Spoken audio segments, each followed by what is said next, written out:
찬송가 380장입니다.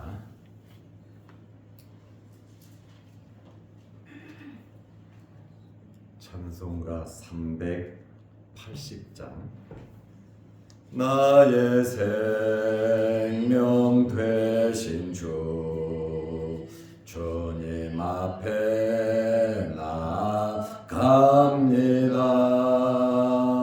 주의 흘린 보혈로 정케하사 받아 주소서. 날마다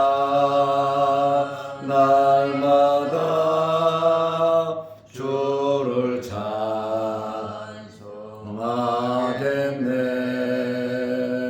주의 사랑 줄로서 나를 굳게 잡아 매소서.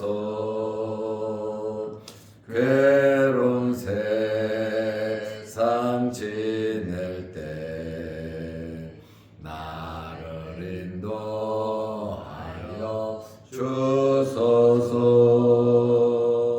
주를 믿고 나가며 나의 길을 잃지 않겠네. 날마다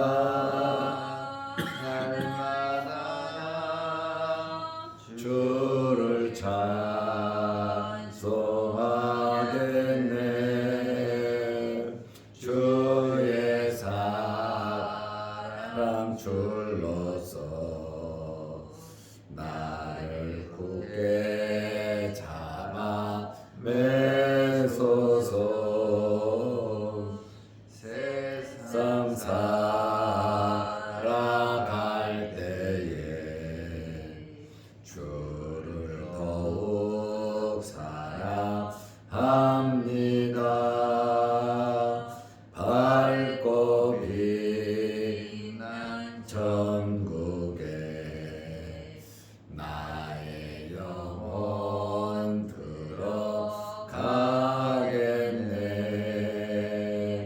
날마다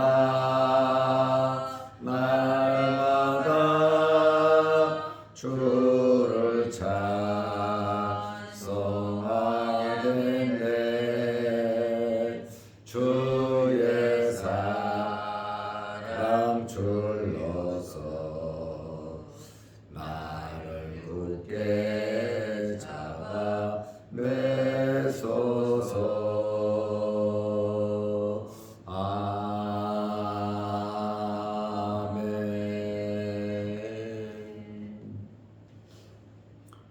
사도신경으로 우리의 신앙을 고백하겠습니다.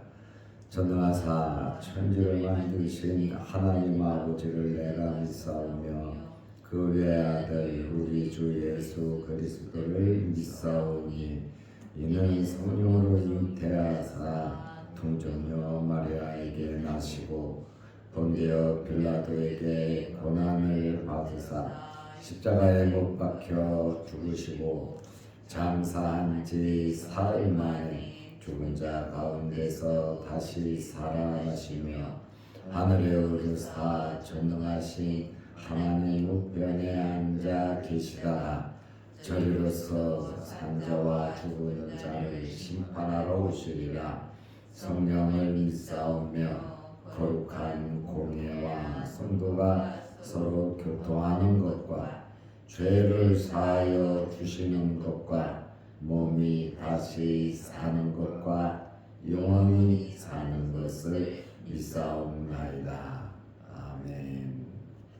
하나님의 말씀 요한복음 18장 25절에서 27절 말씀까지 보겠습니다. 시몬 베드로가 서서 불을 쬐더니 사람들이 묻되 너도 그 제자 중 하나가 아니냐? 베드로가 부인하여 이르되 나는 아니라 하니 대제사장의 중 하나는 베드로에게 귀를 잘린 사람의 친척이라 이르되 내가 그 사람과 함께 동산에 있는 것을 내가 보지 아니하였느냐. 이에 베드로가 또 부인하니 곧 닭이 울더라. 아멘. 27절 말씀까지 보았습니다. 오늘 성경 말씀에 보면 베드로가 예수님을 부인하는데 두 번째 부인과 세 번째 부인하는 내용이 나옵니다. 요한복음 18장 25절에 보면 시몬 베드로가 서서 불을 쬐더니, 이때는 지금 달력으로 말하면 3월이나 4월 정도 됩니다. 3월 말, 4월 초. 이스라엘은 낮에는 그래도 춥지 않는데 새벽으로 밤으로는 굉장히 춥습니다. 낮과 밤에 기온차가 굉장히 많습니다. 그래서 사람들이 불을 피우고 쬐고 있었던 것은 얼마나 추우면 대제사장 관저에서 이렇게 불을 피우고 사람들이 있겠습니까? 사람들이 묻되 너도 그 제자 중 하나가 아니냐? 베드로가 부인하여 이르되 나는 아니라 하니. 이 말씀은 25절 말씀은 18절에서 이어져 가는 내용입니다. 그때가 추운 고로 종과 아랫 사람들이 불을 피우고 서서 쬐니 베드로도 함께 서서 쬐더라. 첫 번째 부인을 하고 자리를 은근히 옮긴 겁니다. 춥기도 하고 또 사람들이 옹기종기 모여서 불을 쬐고 있으니까 베드로가 그쪽으로 옮겨갔습니다. 불을 쬐는데 사람들이 베드로에게 물었습니다. 너도 예수의 제자 중 하나가 아니냐? 사복음서를 보면 베드로에게 물은 사람들의 차이가 납니다. 마태복음에 보면 첫 번째와 두 번째는 여종이 물었고 세 번째가 거기 섰던 사람 중이라고 나와 있습니다. 마가는 첫 번째, 두 번째 질문자가 동일인이고 세 번째가 옆에 서 있는 사람들이다. 이렇게 마가는 표현을 했고 누가는 첫 번째가 여종이고 두 번째, 세 번째가 어떤 사람이다. 이렇게 누가는 기록을 했습니다. 그런데 사도 요한은 첫 번째가 여종이고 두 번째가 오늘 지금 읽은 사람들이고 세 번째는 베드로에게 귀가 잘린 말고와 친척 관계인 종이다. 이렇게 요한은 기록을 하고 있습니다. 왜 이렇게 같은 사건을 비슷하게 다른 말로 기록이 됐습니까? 당시 상황을 살펴보면 이해가 될 수 있습니다. 이때는 굉장히 어두운 밤입니다. 불을 쬐려고 여러 사람들이 함께 있었습니다. 사실 누가 누구인지 알아보기가 힘든 그러한 상황이었습니다. 그러면 다 비슷비슷한데 누가 기록한 것이 가장 근접할까? 대제사장을 잘 아는 요한이 기록을 했다면 그래도 사복음서 중에 가장 정확하다 이렇게 말할 수 있습니다. 그런데 중요한 것은 주변 사람들이 누구냐 그거 별로 중요한 거 없습니다. 베드로가 스승을 3번 부인했다는 그러한 사실입니다. 누가 질문했냐? 그거는 별로 중요한 것이 아니고 베드로가 3번 예수님을 부인한 것이 중요한 사건입니다. 요한은 베드로가 부인하는 과정을 담담하게 기록을 했지만 공간복음에서는 부인하는 과정이 질문의 횟수가 첫 번째, 두 번째, 세 번째 거듭함에 따라 베드로의 부인하는 강도가 강해지고 있음을 발견하게 됩니다. 이렇게 베드로가 25절 말씀에서 부인하여 이르되 나는 아니라 이렇게 부인을 했죠. 이제 26절 말씀에 보면 3번째 부인하는 내용이 나옵니다. 베드로가 완전히 호도에 몰리는 그러한 내용을 보게 됩니다. 26절 말씀에 보면 대제사장의 중 하나는 베드로에게 귀가 잘린 사람의 친척이라 말고라 그랬죠. 베드로가 말고의 귀를 잘라버렸단 말이에요. 이르되 내가 베드로를 가리킵니다. 그 사람과 예수님을 가리킵니다. 내가 그 사람과 함께 동산에 있는 것을 내가 보지 아니하였느냐? 너 나 알지? 지금 그러는 거예요. 옆에서 너 나 봤지? 확실하게 지금 3번째 빼도 박도 못하는 그러한 말을 하고 있습니다. 다시 설명을 하면 대제사장의 중 하나가 베드로에게 동산에서 내가 너도 봤고 네 선생도 내가 봤다. 너도 내가 보지 아니하였느냐? 확실하게 이야기를 합니다. 귀가 잘린 말고와 같이 대제사장의 종이었습니다.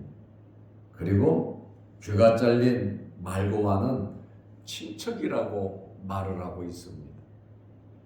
귀가 잘리면서 소리 질렀을 것이고 내 귀 잘라졌다 피가 나온다 아마 그 분위기가 굉장히 시끄러웠을 거예요. 그렇다면 자기 친척이 귀가 잘라졌는데 가까이 가서 그거 신경 안 쓰겠습니까?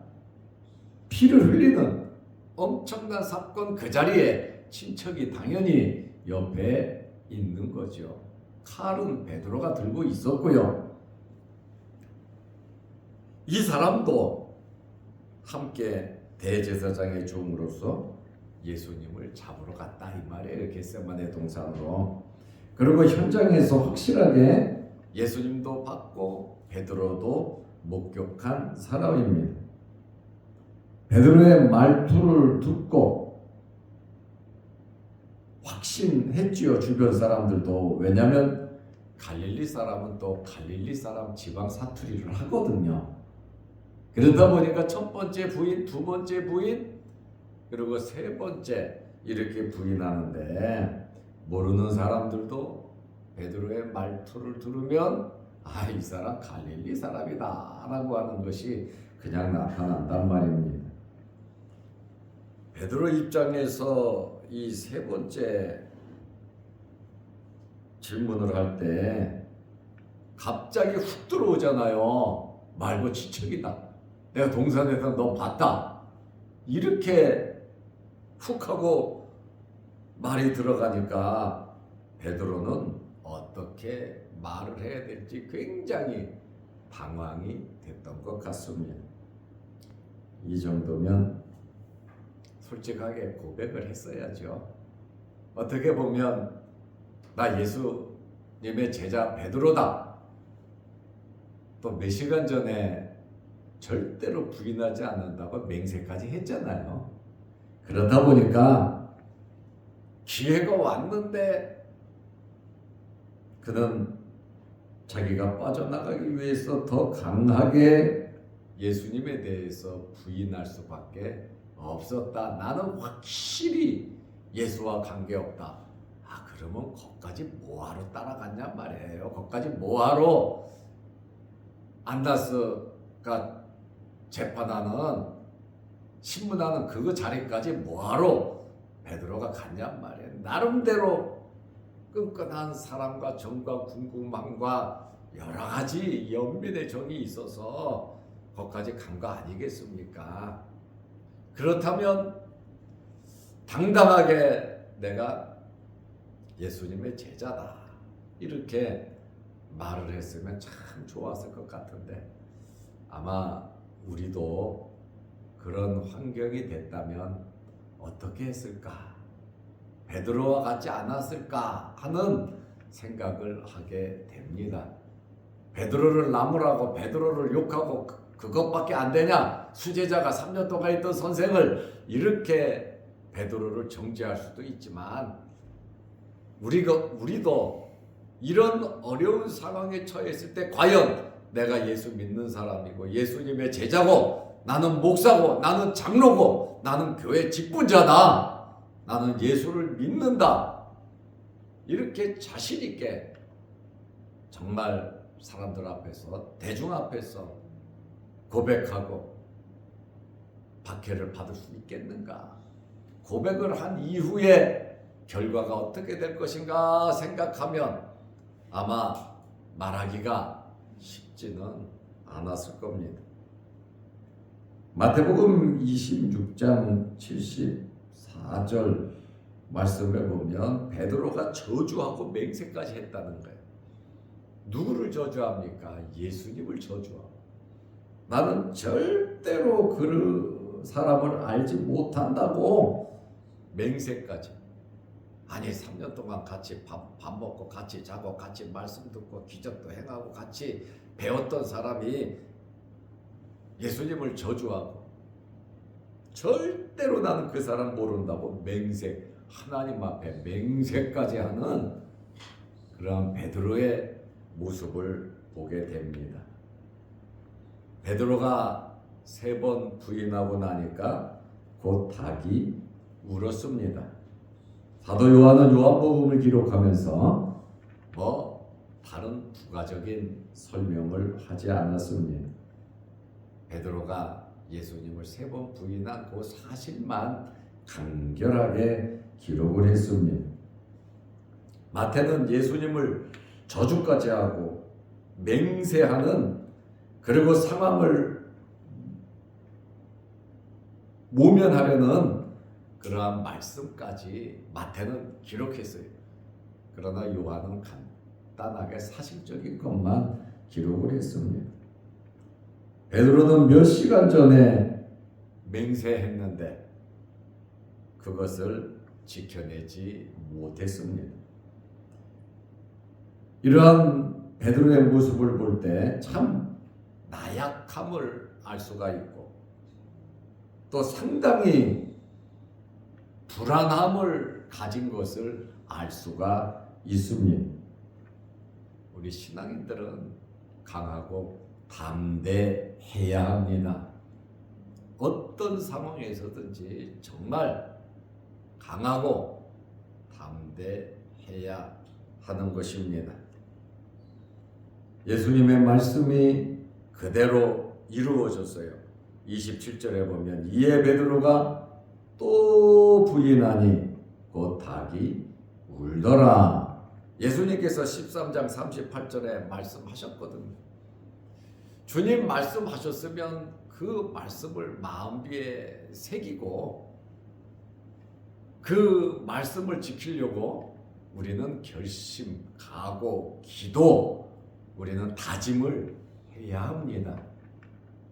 매일 날마다 눈을 뜨면 오늘 하루도 주님 말씀대로 살게 하옵소서.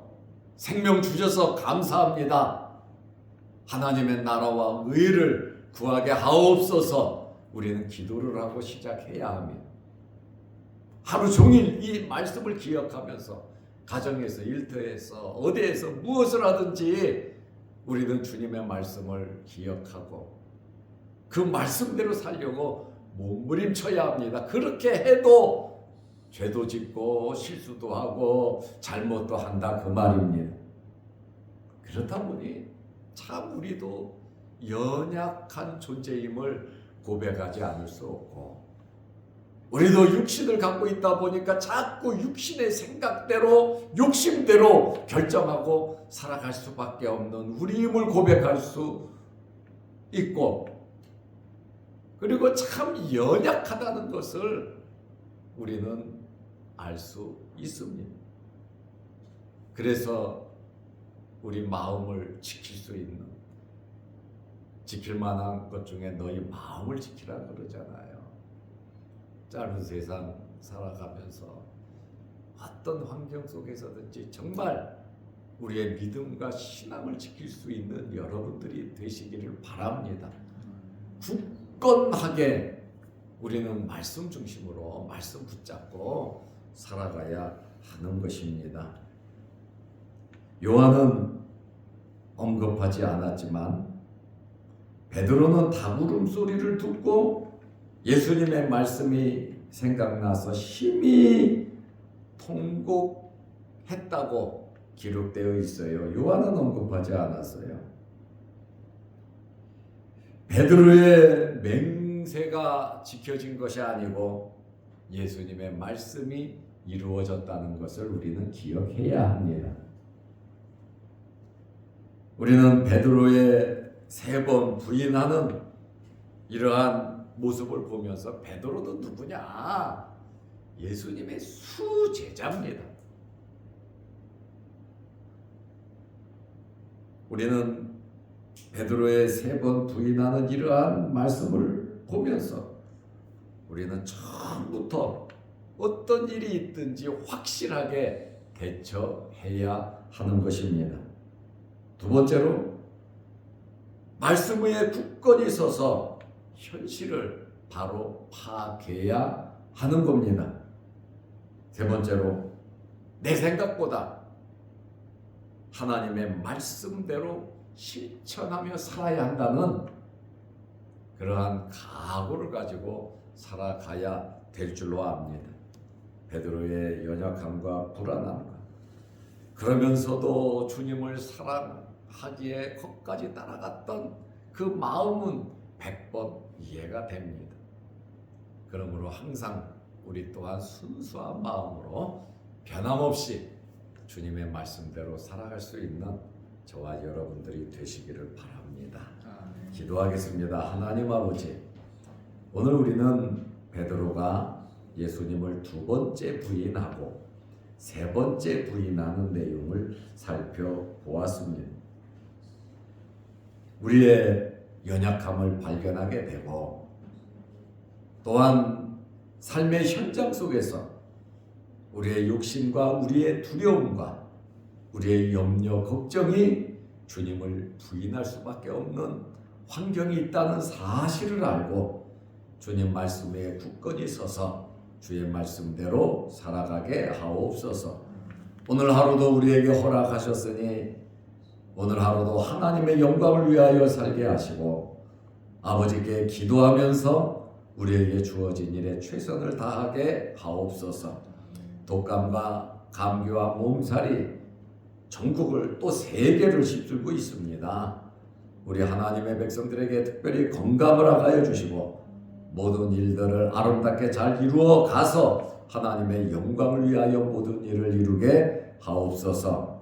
오늘도 이 새벽에 우리를 주의 전으로 부르시고 예배드리게 하시고 기도하게 하시오니 감사합니다. 우리를 창조하시고 우리를 부르신 목적이 예배드리고 기도하고 하나님의 말씀을 이루라고 하는 주님의 명령임을 알고 우리가 날마다 예배드리며 예배드리는 삶이 이어지게 하옵소서. 새벽에 기도합니다. 우리의 여러 가지 기도 제목을 가지고 기도하오니 하나님 들어주시고 응답하여 주옵소서. 또한 영상을 보면서 말씀에 은혜 받는 성도, 예배드리는 성도들에게도 크신 복을 내려 주옵소서. 오늘 하루도 주 안에서 승리케 하시고 우리의 모든 삶 속에서 하나님의 영광이 나타나게 하옵소서. 예수님의 이름으로 기도하옵나이다. 아멘. 하늘에 계신 우리 아버지여, 이름이 거룩히 여김을 받으시오며 나라의 마옵시며 뜻이 하늘에서 이룬 것 같이 땅에서도 이루어지이다. 오늘날 우리에게 일용할 양식을 주옵시고 우리가 우리에게 죄 지은 자를 사하여 준 것 같이 우리 죄를 사하여 주옵시고 우리를 시험에 들게 하지 마옵시고 다만 악에서 구하옵소서. 대개 나라와 권세와 영광이 아버지께 영원히 있사옵나이다. 아멘. 자유롭게 기도하시기 바랍니다.